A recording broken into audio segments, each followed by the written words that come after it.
আমাদের মুক্তিযুদ্ধ চলতেছে 1971-এ আমাদের দেশের নাগরিকদের একটা বড় অংশ পালায় গেছিল ইন্ডিয়ায়। আমাদের পালায় যাওয়ার জায়গা নাই। অবরুদ্ধ ঢাকায় পাকিস্তানি আর্মি যেভাবে খুঁজতো মুক্তি সেনাদের, গেরিলাদের, তাদের চাইতে বেশি রিসোর্স নিয়ে, তার চাইতে হাজার গুণ বেশি বর্বরতা দিয়া হাসিনার কুত্তারা আমাদের আজকের মুক্তি সেনাদের খুঁজতেছে। দেখেন, হেলিকপ্টার উড়ায়। প্রকৃত মৃতের সংখ্যা কত জানা যাবে না, কারণ হাসপাতাল থেকে ডেথ রেজিস্টার নিয়ে গেছে হাসিনার গোয়েন্দারা। দুনিয়াতে এত বর্বর নির্মম কোন দখলদার ছিল না। আর্মি পর্যন্ত গুলি ছুটছে। আর্মিরে জাতিসংঘ আর্মার্ড পার্সোনাল ক্যারিয়ার দিছিল, হেলিকপ্টার দিছিল শান্তি মিশনের জন্য। সেই ইকুইপমেন্ট, সেই হেলিকপ্টার ব্যবহার করিয়া এই গণহত্যা চালানোতে সাহায্য করছে এবং নিজেরাও চালাইছে। কিছু সময়ের জন্য নেট খোলায় আমাদের হাতে এত বেশি ভিডিও আসছে যে আমরা প্রত্যেকেই বিধ্বস্ত এবং বিপর্যস্ত হয়ে গেছে এই ভিডিওগুলো দেখে। আমাদের সন্তানদের এত নির্মম ভাবে অবিশ্বাস্য বর্বরতায় মারা হয়েছে যা কল্পনাতীত। আমাদের দেশকে এই দখলদারদের হাত থেকে উদ্ধার করতে হবে। এরা বাংলাদেশের কেউ না, এরা বাংলাদেশের শাসক না, এরা বাংলাদেশের দখলদার। বাংলাদেশ রাষ্ট্র আমাদের, রাষ্ট্রের মালিক আমরা। এরা আমাদের রাষ্ট্রের মালিকানা কেড়ে নিছে। এরা দখলদার, হারমাদ, ডাকাতের দল। বাংলাদেশে আমাদের মুক্তি সেনারা যথেষ্ট করছে, যথেষ্ট রক্ত দিছে। এইবার আমাদের প্রবাসীদের এই পতাকা তুলে নেওয়ার দায়িত্ব। আসেন আমরা আমাদের করণীয় নির্ধারণ করি এবং আগামী 3 মাস আমরা কি করব, কোন কাজগুলো করব, সেইটা নিয়ে আমরা একটু কথা বলি। হাসিনা 5 দিন ইন্টারনেট বন্ধ রাখছিল, তাতে $1.2 বিলিয়ন লস হয়েছে। ও যতদিন ইন্টারনেট বন্ধ রাখবে, যতদিন ও কারফিউ দিবে, ততদিন অত লস হবে। সামনে আরো হবে। গার্মেন্টসের অর্ডার হারাইছে, তার উপরে যা লস হয়েছে তা কেনা লাগবে। ডেট এক্সপায়ার করা টিয়ারশেল ইউজ করা লাগছে, গুলিগোলা শেষ, বিল্ডিং ভস্মীভূত, গাড়ি পুড়ছে অসংখ্য, আর ছাত্রলীগের গুন্ডাদের টাকা দিতে হয়েছে।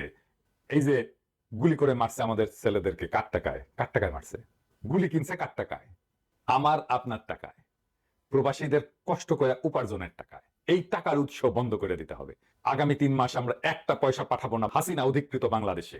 হাসিনার গোয়ার গু শুকায় ঘুটা হয়ে যাবে। ওর তো গোয়া দিয়া রক্ত পড়তো, 2 মাসে ওর মুখ দিয়া রক্ত উঠবে আমরা যদি রেমিটেন্স পাঠানো বন্ধ করি 3 মাসের জন্য। এখন তো যদি পাঠাইতে হয় তাহলে ব্যাংক বা ওই রিয়া টিয়া দিয়া পাঠায় না। কিভাবে পাঠাতে হয় আপনারা জানেন। আমাদের সন্তানদের হত্যার জন্য এই ডাইনি আপনার টাকায় বুলেট কিনবে, আর সেই বুলেট ব্যবহার করবে হাসিনার কুত্তা বাহিনী কমপ্লিট শাটডাউন রেমিটেন্সে। 2 নাম্বার, হাসিনা আমাদের ছেলেদের মারছে, আমরা কেন ওর ছেলেকে শান্তিতে থাকতে দেব? ওই জয় আমেরিকায় কুত্তা নিয়ে বসে থাকে, ওরে আমরা শান্তিতে থাকতে দেব না। হাসিনার পোলা জয় যে বাসায় থাকে, তার সামনে প্রত্যেক সপ্তাহে মানববন্ধন করবেন। ওর বাসার দেয়ালে মাল্টিমিডিয়া দিয়ে গণহত্যার নিহতদের লাশের ছবি প্রজেক্ট করবেন। ওর বাসায় গণহত্যায় নিহত প্রত্যেকের রক্তাক্ত লাশের ছবি দিয়ে পোস্টার বানায় আটকায় দেবেন ওর দেওয়ালে দেওয়ালে। ওই এলাকায় বাসায় বাসায় লিফলেট দেবেন এই রক্তাক্ত লাশের ছবি দিয়া, আর বলবেন যে এইখানে এক ডাইনির ছেলে থাকে, সে কিভাবে মারছে দেখেন আমাদের ছেলেদের। আর এই এই এই জয় ওই গণহত্যার কারিগর, কারণ সে ওই দখলদার সরকারের উপদেষ্টা। শেখ রেহানা যেখানে থাকে সেখানেও একই কাজ করবেন। শেখ রেহানার পোলা ববি যেখানে থাকে সেখানেও একই কাজ করবেন। হাসিনার মন্ত্রী, আমলা, পুলিশ, মিলিটারি যেই আসুক বিদেশে, ওদের দৌড়ানি দিবেন। জেলে গেলে যাবো, কিন্তু ওদের দৌড়ানি দেওয়া হবে। বাংলাদেশের দখলদার সরকারের যে কোনো অ্যাসেটকে আমরা জয় বাংলা করে দেব। এর মধ্যে সাইবার অ্যাটাক চালায় জয় বাংলা করে দিচ্ছে। হাসিনার পিএম অফিসের সাইট, বাংলাদেশ ব্যাংকের সাইট। আমাদের ভার্চুয়াল যোদ্ধারা ভালো কাজ করছেন, লড়াই থামাবেন না। সব মন্ত্রণালয়ের সাইট আছে, অধিদপ্তরগুলোর সাইট আছে, সবগুলাতে আপনাদের এই ভার্চুয়াল আক্রমণ জারি রাখবেন। ওরা যেন শান্তি না পায় এক মুহূর্তের জন্য। আকাশে নাকি 100-র বেশি হেলিকপ্টার উঠাইছে, লেজার লাইট মারবেন। লেজার লাইট আছে না, ওইটা মারবেন। সাইড দিক থেকে হেলিকপ্টারের লেজার লাইট মারবেন, যেন ওই পাইলটের চোখে যায় লাগে। পুলিশের চোখে লেজার লাইট মারবেন, পকেটে রাখবেন লেজার লাইট। আমাদের লোকদের চোখ অন্ধ করে দিছে। শোনেন মাসুদ কামালের কাছে, তারা মারা গেছে তাদের হিসাবটা আমি জানি। আমি আজকে একটা নিউজ পড়লাম যে ঢাকা মেডিকেল কলেজে চক্ষু বিভাগে 330 জন লোক ভর্তি হয়েছে চোখে আঘাত, তার মধ্যে 50 জন অন্ধ হয়ে গেছে। সেই ভয়াবহ অবস্থা। ভাবেন আপনি, বলে যে আমরা রাবার বুলেট ছুরি, এটা যে রাবার বুলেট। তো এইটা কি রাষ্ট্রীয় সম্পদ না?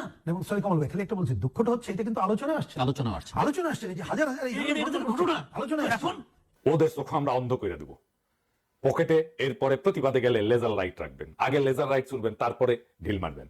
আমরা প্রবাসে সকল একাডেমিয়া, রাজনীতিবিদ, রাজনৈতিক দলের সাথে কথা বলবো, বাংলাদেশে আসলে কি চলতেছে সেটা বলবো। এর মধ্যে আপনারা জানেন আমি যেখানে আছি সেই ফ্রান্সে মিডিয়াকে আমরা হাসিনার সব শয়তানি বলে দিছি। তারা কনভিন্স যে হাসিনা আমাদের সাথে শয়তানি করছে। আপনারা দেখছেন ফরাসি মিডিয়া দারুণ সব খবর করতেছে। আমি এটাও বলছি যে বাংলাদেশে যে ফ্রেঞ্চ অ্যাম্বাসাডার আছে, আওয়ামী কূটনীতিক লীগের সভাপতির দায়িত্ব পালন করতেছে। হাসিনা কিভাবে নিজের সেকুলার রাজনীতির চ্যাম্পিয়ন হিসেবে ঘোষণা করে নিজের নারী পরিচয়কে এক্সপ্লয়েট করিয়া তার বর্বর ফ্যাসিস্ট শাসনকে গিলাইছে পশ্চিমকে, সেটা আমরা কইয়া দিছি, একদম পরিষ্কার কইরা বুঝাই দিছি। তার শয়তানি, তার ধূর্তামি সবকিছু আমরা বইলে দিছি। সে বলে দেখো আমি নারী, আর জানো তো মুসলমানরা নারী নেতৃত্ব মানে না, বাংলাদেশ তো মুসলমান কান্ট্রি। এই যে যারা আমার বিরোধিতা করে তারা আসলে কট্টরপন্থী মুসলমান, আমার এই জন্য দেখতে পারে না। আমি সেকুলার, আমার বাবার অমুক অমুক হয়েছে, আমার বাবারে মাইছে, এই সমস্ত কয়া কয়া ও সিম্প্যাথি নেয়। আবার কয় আমরা সংখ্যালঘুদের নিরাপত্তা দিই। আমার বিরোধিতা যারা করে তারা জিহাদিস্ট, এরা জঙ্গি, এরা বাংলাদেশকে আফগানিস্তান বানাইতে চায়, এরা শরিয়া আইন চায়। আমি তো দেখতেছি এদের কিভাবে ঠান্ডা করতেছি, ওই কইয়া ওই সাপোর্ট নেয় ওয়েস্টের। এইটার গোয়া আমরা একেবারে মাইরা দিছি। এবার আমরা জাতিসংঘের উপরে চাপ সৃষ্টি করব, যেন জাতিসংঘের শান্তি মিশনে পুলিশ, বিজিবি এবং আর্মিকে না নেওয়া হয়। আর্মির মিশন আমরা জয় বাংলা করে দেবই দেবো। জাতিসংঘের দেয়া তার লোগো লাগানো আর্মার্ড কার্ড ইউজ করছে, হেলিকপ্টার ইউজ করছে, এইটা গণহত্যা করছে, এইটা দিয়ে আমাদের ছেলেদেরকে মারছে। এইটা আমরা ছাড়বো না। প্রবাসে কোনো আওয়ামী ঘরানার লোকের সাথে মিশবেন না, তাদের বাসায় যাবেন না, তাদের কোনো সামাজিক অনুষ্ঠানে যাবেন না, তাদের সামাজিকভাবে বয়কট করবেন। যারা যাবে তাদের সাথে সামাজিকতা করতে তাদেরকেও বয়কট করবেন। আওয়ামী লীগের কারো যদি দোকান থাকে, রেস্টুরেন্ট থাকে, কোনো ব্যবসা প্রতিষ্ঠান থাকে, সেইখান থেকে কোনো জিনিস কিনবেন না। বয়কট আওয়ামী লীগের সমস্ত বিদেশি দোকান, বিদেশি রেস্টুরেন্ট, সব বয়কট। এই টাকা আপনি যে টাকা দিয়ে ওখান থেকে কিছু কিনবেন, সেই টাকা আওয়ামী লীগের চান্দা হিসাবেও পাঠাবে। আর সেই টাকা দিয়ে ইসকন নওফেল গুন্ডা ভাড়া করবে। জানেন তো ইসকন নওফেল যে গুন্ডা ভাড়া করছিল ঢাকা বিশ্ববিদ্যালয়ে ছাত্রদের পেটানোর জন্য? শুনেন, ধরছিল দুইটারে, শুনেন। আচ্ছা, আজকে যে ভালো কথা, তুমি যে মহসিন হলে টাকা দিতে আসলা, তার নাম কি? মহসিন টাকা বলতে কি আমি আমাকে শিক্ষামন্ত্রী পিএস বলছিল যে শিক্ষামন্ত্রী, জোরে বলো। এপিএস নাম বলো, শিক্ষামন্ত্রীর নাম বলো, এপিএস নাম বলো। নাম বলো। আর এপিএস নাম কি? মহিবুল হাসান চৌধুরী। আচ্ছা, সে কি বলছে? কি বলছে? সে বলছে যে ছোট ভাইকে কোথাকার ছোট ভাই? আচ্ছা, আচ্ছা, এই তো মানিস নে, এরকম ভিডিও। আচ্ছা, আমি একটু বলি। সে কি বলছে? হচ্ছে মহসিন ছোট ভাই ছোট হোসেনকে 10,000 টাকা দিয়েছে। এখানে পোস্ট কি? সম্ভবত সে সেক্রেটারি। সম্ভবত সেক্রেটারি, মহসিন হলে সেক্রেটারি। সুলতানকে যে দিছি এটাই আমি বলছি দেওয়া হবে। এটা এই টাকাটা তোমাকে কখন আজকে দিতে বলছে? আন্দোলনের পরে সকালে দিতে বলছে, আন্দোলন শুরু হওয়ার আগে। ভাই ওই পাঁচজনের কিছু বলো যে পাঁচজনের নাম বলো। পাঁচজনের নাম বল, পাঁচজনের নাম বল। পাঁচজনের আমার নাম জানি না। এই যে স্যার বলে নাম জানো না? না আমাকে লিস্টে নাম দিয়ে লিস্টে। এই আচ্ছা, এই মেসেজটা তোমাকে কারা পাঠাইছে? এই লিস্টটা কে পাঠাইছে? এই এপিএস অমিতি পাঠাইছে, নফেলের এপিএস। ফুল নাম কি? ফুল নাম কি? শিক্ষামন্ত্রী ফুল নাম কি? ফুল নাম কি? অমিত কুমার বসু বলছিল, এখন বারবার অমিত কেন বলতেছো? তুমি কখন আসছো সেটা বলো। বিকেল কয়টায়? 4টার দিকে। কেন আসছো ভাই? তোমাকে কে নিয়ে আসছে এখানে? বাপ্পি ভাই পরিচয়টা কি বলো? বাপ্পি ভাই সভাপতি, ঢাকা মহানগর দক্ষিণ ছাত্রলীগের সভাপতি। তোমার বাপ্পি ভাই তোমাদের মানে কিসের জন্য এখানে নিয়ে আসছে একটু বলো তো। বলছে যে আসছি আমরা, আসার পরে যে দেখি যে মারামারি আছে, ভাই বলছে যে যত মারবে তত ভালো পোস্ট, যে যত বেশি মারবে তাকে তত ভালো, বেশি বড় পোস্ট দিবে, এরকম। সকল দেশে প্রতিবাদ অব্যাহত রাখবেন। প্রত্যেক সপ্তাহে সপ্তাহে সম্ভব হলে প্রত্যেক দিনে দিনে এক এক জায়গায়, এক এক শহরে প্রতিবাদ সমাবেশ অব্যাহত রাখবেন। আজকে আমিও গেছিলাম প্যারিসে একটা প্রতিবাদ সমাবেশে। যাওয়ার কথা ছিল না, ওরাও জানতো না যে আমি যাব, কিন্তু আমি হাজির হয়েছিলাম। দেখেন, সারা পৃথিবী থেকে প্রবাসীরা উপহার পাঠাবে। আমরা জানি শেখ হাসিনার বাপের কাফনের কাপড় জটেনি, তার কাফনের কাপড় তৈরি করা হয়েছিল 570 সাবান দিয়ে, তার লাশের শেষ গোসল করানো হয়েছিল। আমরা সারা পৃথিবী থেকে শেখ হাসিনার জন্য আরো কাফনের কাপড়, আরো 570 সাবান পাঠাবো। আমাদের সবার লড়াই কথা তারা কবুল করবে।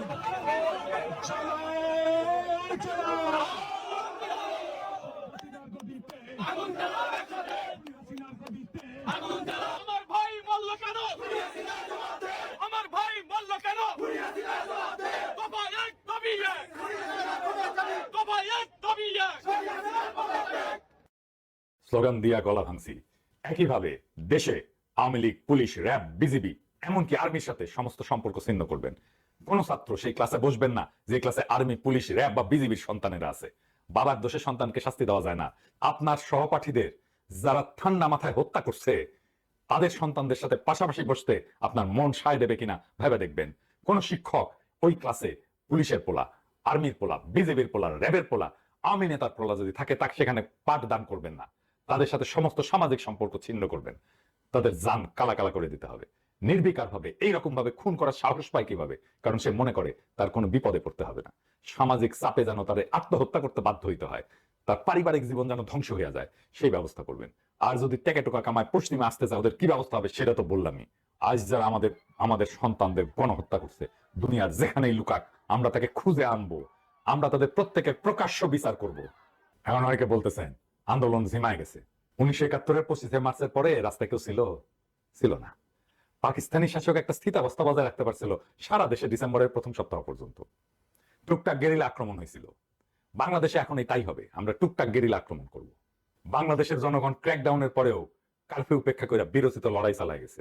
আমরা এখনো প্রকৃত অবস্থা জানি না। প্রবাসে 1.5 কোটি বাংলাদেশি লড়াই যুক্ত হয়েছে। আমরা প্রবাসে হাসিনা শাসনের বিরুদ্ধে শুধু জনমত না, তাদের প্রত্যেককে বিদেশের মাটিতে প্রতিরোধ করব। এই প্রথম সারা দুনিয়াতে গণ আন্দোলনে ভার্চুয়াল ফ্রন্ট যুক্ত হয়েছে। আমরা আশা করি আমাদের ভার্চুয়াল মুক্তি সেনারা সারা দুনিয়া থেকে হাসিনার ভার্চুয়াল অ্যাসেটের উপরে ক্রমাগত আক্রমণ অব্যাহত রাখবে। এটা যুদ্ধ। দেশবাসী হাসিনার দখলদার শাসনের বিরুদ্ধে যুদ্ধ ঘোষণা করছে। ভারতীয়রা পর্যন্ত হাসিনার বিরুদ্ধে কথা বলতে শুরু করছে।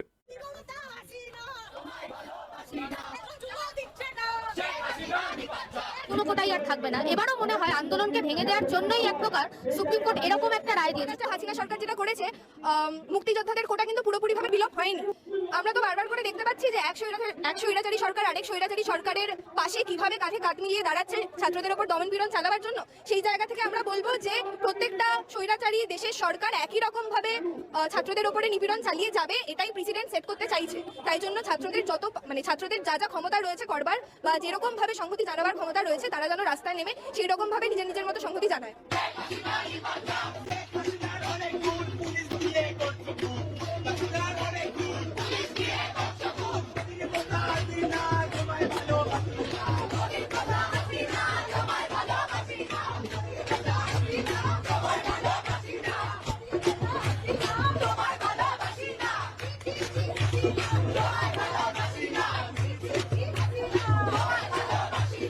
বিশ্ব মিডিয়া হাসিনা বিরুদ্ধে চলে গেছে পুরাপুরি। তার তথাকথিত সেকুলার বয়ান পশ্চিমে ধূলিসাৎ হয়ে গেছে। সারা দুনিয়া তাকে বর্বর স্বৈরাচার একজন ফ্যাসিস্ট শাসক হিসেবে চিনছে। আমরা 25 মার্চ পার করছি 16 ডিসেম্বর আনার জন্যই। হাসিনার শাসন কার্যত মৃত, তার ইকোনমি শেষ। 1971-এ পাকিস্তানের পরাজয়ের কারণ যুদ্ধের খরচ যোগাইতে সে দেউলিয়া হয়ে গেছিল। এই কারণে সে আত্মসমর্পণ করছিল। ইন্ডিয়ারে আসতে হতো নয়, নিজে নিজেই যাইতো। ভিয়েতনাম আর আফগানিস্তান থেকে আমেরিকাকে সরতে হয়েছিল ইকোনমিক কারণে, যুদ্ধের খরচ দিতে হয় না। হাসিনাকে শেষ পর্যন্ত ধ্বংস করবে তার ইকোনমি। ইন্টারনেট খোলা মাত্র সারা বাংলাদেশের ভয়াবহ গণহত্যার খবর সামনে আসতে শুরু করছে। প্রতিবাদ জারি রাখেন।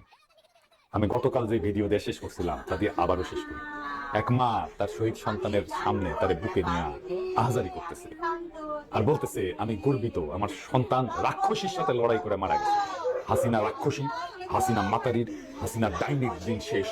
যেই দেশে শহীদের মায়েরা তার সন্তানের শহীদের মৃত্যুর জন্য গর্ব করে, সেই দেশে হাসিনার দিন শেষ। শহীদের রক্ত কথা বলবে। ইনকিলাব জিন্দাবাদ।